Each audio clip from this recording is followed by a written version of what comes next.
വിവാദം. രണ്ട് മുന്നണികളും ഇത്രയും കാലം ഇതിനെ സംബന്ധിച്ച് യാതൊരുവിധ പരാതിയില്ല. രണ്ട് മുന്നണികളും കഴിഞ്ഞ ലോക്സഭാ തെരഞ്ഞെടുപ്പ് സമയത്ത് ഞങ്ങൾ ഉന്നയിച്ച സമയത്ത് രണ്ട് മുന്നണികൾക്കും ഇത് സംബന്ധിച്ചുള്ള പരാതിയില്ല. കാരണം ഏറ്റവും കൂടുതൽ ഇത്തരത്തിലുള്ള ഇരട്ട വോട്ടുകൾ ചേർത്തിരിക്കുന്നത് ഇടതുപക്ഷവും UDF-ഉം. ഈ 100% വോട്ടും ഇരട്ട വോട്ടുകളുടെ പിന്നിലുള്ളത് ഇടതുപക്ഷവും UDF-ഉം, അതായത് CPM-ഉം UDF-ലെ കോൺഗ്രസും മുസ്ലിം ലീഗ് ഉൾപ്പെടെയുള്ള കക്ഷികളാണ്. നിങ്ങൾക്ക് ഞങ്ങൾ നിയോജക മണ്ഡല അടിസ്ഥാനത്തിൽ ബൂത്ത് അടിസ്ഥാനത്തിലുള്ള ലിസ്റ്റ് ഞങ്ങൾ കൊടുത്തിട്ടുണ്ട്. പക്ഷെ അത് പരിശോധിക്കാനോ അതിൽ ഒഴിവാക്കാനുള്ള ശ്രമമൊന്നും ഇലക്ഷൻ കമ്മീഷൻ ചെയ്തിട്ടില്ല. ഞങ്ങൾ അതിൻ്റെ ബൂത്ത് വൈസുള്ള പ്രിൻ്റ് ഔട്ട് ഇലക്ഷൻ കമ്മീഷന് ലഭിക്കാവുന്ന തരത്തിൽ ആളുകളുടെ ഫോട്ടോ അടക്കമുള്ള ലിസ്റ്റാണ് ഞങ്ങൾ ഇലക്ഷൻ കമ്മീഷൻ കൊടുത്ത് പെൻഡ്രൈവിലാക്കിയത്. പക്ഷേ യാതൊരുവിധ നടപടിയും സ്വീകരിച്ചില്ല. പാലക്കാട് നിയോജക മണ്ഡലത്തിൽ ഈ 2700 ഒന്നുമല്ല, 40,000 വോട്ട്, അതായത് 20,000 ഇത്തരത്തിലുള്ള വോട്ടുകളുണ്ട്. മറ്റുള്ള നിയോജക മണ്ഡലങ്ങളിൽ വോട്ടുള്ള ആളുകളുടെ, അതായത് ഒരേ ബൂത്തിൽ തന്നെ 2ഉം 3ഉം വോട്ടുള്ള ആളുകളുണ്ട്. ഇവരെ വോട്ട് രേഖപ്പെടുത്താറുമുണ്ട്. നിങ്ങൾ കഴിഞ്ഞ ലോക്സഭാ തെരഞ്ഞെടുപ്പിലെ ഇത്തരത്തിലുള്ള ആളുകളുടെ ഇരട്ട വോട്ടുള്ള ആളുകളുടെ വോട്ട് സംബന്ധിച്ച് പരിശോധിച്ചാൽ അറിയാൻ കഴിയും. ഇത്തരത്തിലുള്ള നിരവധി ആളുകൾ 2 നിയോജക മണ്ഡലങ്ങളിൽ വോട്ട് ചെയ്ത ആളുകളുണ്ട്. കാലത്തൊരു നിയോജക മണ്ഡലത്തിൽ വോട്ട് ചെയ്യും, ഉച്ചയ്ക്ക് ശേഷം അടുത്ത നിയോജക മണ്ഡലത്തിൽ വന്ന് വോട്ട് ചെയ്യും. ഇത്തരത്തിൽ തെരഞ്ഞെടുപ്പ് പ്രക്രിയയെ തന്നെ അട്ടിമറിക്കുന്ന രീതിയിലാണ് രണ്ട് മുന്നണികളും കഴിഞ്ഞ കുറേ കാലമായിട്ട് പ്രവർത്തിച്ചു വരുന്നത്. ഇവരുടെ വിജയം ജനാധിപത്യപരമായിട്ടുള്ള വിജയമായിരുന്നില്ല ഇത്രയും കാലം എന്നുള്ളത് ഇപ്പോൾ പുറത്തു വന്നുകൊണ്ടിരിക്കും. ഒരു വ്യക്തതയ്ക്ക് വേണ്ടി ചോദിക്കുകയാണ്, 2700 വോട്ടല്ല വ്യാജ വോട്ട് ഉള്ളത്, 40,000-ഓളം ഉണ്ട് എന്നാണ്. 40,000, അതായത് 20,000 വോട്ട്, അത് ഇരട്ട വോട്ടായി വരുമ്പോൾ 40,000 വരും. ഇവർക്ക് ഈ നിയോജക മണ്ഡലത്തിലെ ആളുകൾക്ക് പല ബൂത്തുകളിൽ വോട്ടുള്ളതാണ്. ഒരേ ബൂത്തിൽ തന്നെ കഴിഞ്ഞ ലോക്സഭാ തെരഞ്ഞെടുപ്പ് സമയത്ത് ഞാൻ പറഞ്ഞത് കൊപ്പം, ഞാൻ നേരത്തെ പ്രതിനിധീകരിച്ച കൊപ്പം വാർഡിൽ ഒരാൾക്ക് 3 നമ്പറിലുള്ള വോട്ട്, 3 ഐഡന്റിറ്റി കാർഡ് അയാളുടെ കയ്യിലുള്ളത്. അവരുടെ കുടുംബത്തിൽ 3 ആൾക്ക് ഇത്തരത്തിലുള്ള ഐഡന്റിറ്റി കാർഡുണ്ട്. ഒരു ബൂത്തിൽ തന്നെ ഇത്തരത്തിൽ സംഭവിക്കുന്ന സമയത്ത് എന്തുകൊണ്ടാണ് തെരഞ്ഞെടുപ്പ് കമ്മീഷന്റെ ഉദ്യോഗസ്ഥന്മാർക്ക് ഇത് കണ്ടെത്താനും പരിഹരിക്കാനും കഴിയാത്തത്? ഇന്ന് എന്തൊക്കെ സാങ്കേതിക വിദ്യയുണ്ട്? AI ടെക്നോളജി ഉണ്ട്. AI ടെക്നോളജി ഉപയോഗിച്ചുകൊണ്ട് ഒരേ ഫോട്ടോ വരുന്ന ആളുകളെ കണ്ടുപിടിക്കാൻ തെരഞ്ഞെടുപ്പ് കമ്മീഷന് മണിക്കൂറുകൾ മതി. പാലക്കാട് നിയമസഭാ മണ്ഡലത്തിലെ മുഴുവൻ ആളുകളെയും ഇത്തരത്തിൽ കണ്ടെത്താൻ കഴിയും. ഞാൻ ജില്ലാ ഭരണാധികാരിയോട് പറയാൻ ആഗ്രഹിക്കുക, നിങ്ങൾക്ക് സാധിക്കുന്നില്ലെങ്കിൽ ഇത്തരത്തിലുള്ള ഇരട്ട വോട്ടുകളുടെ ലിസ്റ്റും അവരുടെ സംബന്ധിച്ചുള്ള മുഴുവൻ വിവരങ്ങൾ തരാൻ ഞങ്ങൾ തയ്യാറാണ്. ഞങ്ങൾ കൊടുത്ത ലിസ്റ്റ് ഉണ്ടല്ലോ, എന്താ തെരഞ്ഞെടുപ്പ് കമ്മീഷൻ ജില്ലാ ഭരണാധികാരി അത് പരിശോധിക്കാത്തത്?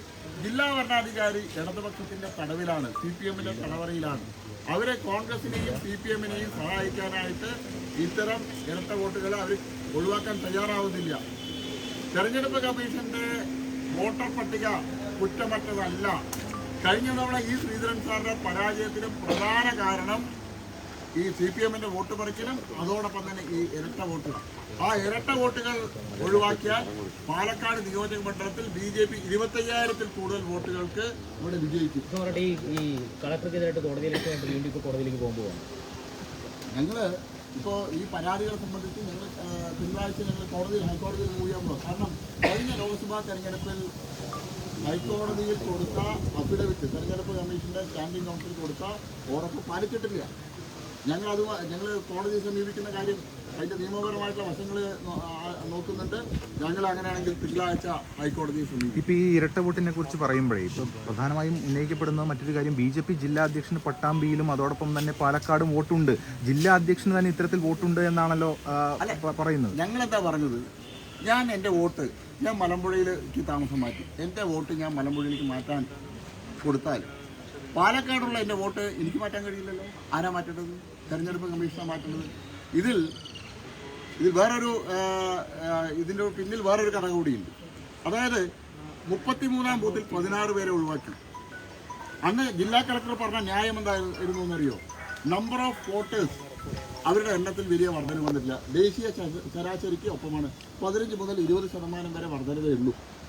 നിലവിൽ കാലാകാലങ്ങളായിട്ട് വോട്ട് ചെയ്യുന്ന BJP-യുടെയും അത്തരത്തിൽ നിഷ്പക്ഷമായിട്ടുള്ള ആളുകളുടെയും വോട്ട് ഒഴിവാക്കും.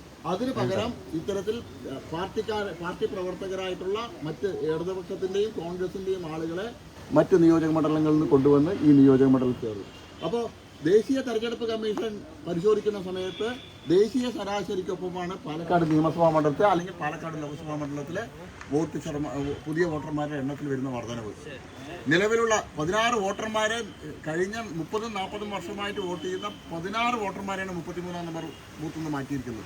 അതിന് പകരം ആഡ് ചെയ്യുന്നത് മറ്റുള്ള മണ്ഡലങ്ങളിൽ നിന്ന് ആളുകളെയാണ്. അപ്പോൾ തെരഞ്ഞെടുപ്പ് കമ്മീഷൻ നമ്പർ ഓഫ് വോട്ടേഴ്സിന്റെ എണ്ണം നോക്കുമ്പോൾ ഈക്വൽ ദേശീയ ശരാശരിക്കൊപ്പമാണ് വോട്ടിന്റെ വർധനവ്. പക്ഷേ യഥാർത്ഥത്തിൽ ഇവിടെ നടക്കുന്നത് യഥാർത്ഥ വോട്ടർമാരെ ഒഴിവാക്കി മറ്റുള്ള നിയോജക മണ്ഡലങ്ങളിൽ നിന്നുള്ള കള്ള വോട്ടർമാരെ ഇങ്ങോട്ട് ചേർത്തുകയാണ്.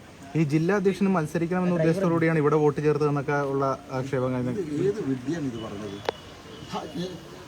ഒരു നിയമസഭാ മണ്ഡലത്തിൽ മത്സരിക്കണമെങ്കിൽ അപ്പോൾ രാഹുൽ മങ്കൂട്ടത്തിൽ പാലക്കാട് വോട്ടുണ്ടായിട്ടാണ് മത്സരിക്കുന്നത്. ഇത്രയും ബോധമില്ലാത്ത ആളുകളാണോ ആരോപണങ്ങൾ ഉന്നയിക്കുന്നത്? രാഹുൽ മങ്കൂട്ടത്തിൽ പാലക്കാട് നിയമസഭാ മണ്ഡലത്തിൽ വോട്ടുണ്ടായിട്ടാണ് ഇവിടെ മത്സരിക്കുന്നത്. എനിക്കറിയില്ല, അങ്ങനെ ഉണ്ടോ? മുനിസിപ്പൽ പരിധിയിൽ വോട്ടുണ്ടെങ്കിൽ മുനിസിപ്പൽ തെരഞ്ഞെടുപ്പിൽ ഏത് വാർഡിലും മത്സരിക്കാം. കേരളത്തിൽ എവിടെ വോട്ടുണ്ടെങ്കിൽ കേരളത്തിലെ നിയമസഭയിൽ മത്സരിക്കാം. ഇതിപ്പം പാലക്കാട് മണ്ഡലത്തില് 33 നമ്പർ ബൂത്തിൽ നിന്ന് ഇതുവരെ എത്ര വോട്ടുകളാണ് കള്ളവോട്ടായിട്ട് മാറ്റിയിരിക്കുന്നത്? 16 വോട്ടുകൾ നിലവിൽ ജീവിച്ചിരിക്കുന്ന അവിടെ താമസിക്കുന്ന 16 പേരെ ഒഴിവാക്കി. ഇത്തരത്തിൽ ആ 16 പേർക്ക് പകരം പാലക്കാട് നിയമസഭാ മണ്ഡലത്തിലെ മറ്റുള്ള ബൂത്തുകളിൽ 16 പേര് പുതുതായിട്ട് ആഡ് ചെയ്യും. ഈ പാലക്കാട് മണ്ഡലത്തിൽ ഇപ്പോൾ പറഞ്ഞല്ലോ 20,000 ഇരട്ട വോട്ടുണ്ട്. അതിന് പുറമെയുള്ള വ്യാജ വോട്ട് ഉൾപ്പെടെ ഏതാണ് 40,000 വരുമെന്ന് പറഞ്ഞു. ഇതുപോലെ മാത്തൂരും പിരായിലും കണ്ണാടിയിലും ഒക്കെ എത്രത്തോളം ഉണ്ട്? പാലക്കാട് നിയമസഭാ മണ്ഡലത്തിലാണ്. മറ്റുള്ള ആലത്തൂർ ലോക്സഭാ മണ്ഡലത്തിൽ ഉൾപ്പെടുന്ന നിയമസഭാ മണ്ഡലങ്ങളിലെ വോട്ടുകൾ CPM വ്യാപകമായിട്ട് മാത്തൂരും കോൺഗ്രസും മാത്തൂരും പിരായിലും കണ്ണാടിയിലും ചേർത്തുണ്ട്. അതായത് കഴിഞ്ഞ ലോക്സഭാ തെരഞ്ഞെടുപ്പിൽ പരാതി കൊടുത്തിട്ട് നടപടിയില്ല. ലോക്സഭാ മണ്ഡലത്തിലും പാലക്കാട് ലോക്സഭാ മണ്ഡലത്തിലും വോട്ടുള്ള നിരവധി ആളുകൾ ഉണ്ട്. ഞങ്ങൾ കഴിഞ്ഞ ലോക്സഭാ തെരഞ്ഞെടുപ്പിൽ അതിന്റെ ഡാറ്റ കൊടുത്താണ്. തെരഞ്ഞെടുപ്പ് കമ്മീഷനാണ് ഇതിന്റെ ഉത്തരവാദി. അവര് നടപടികൾ എടുക്കുന്നില്ല.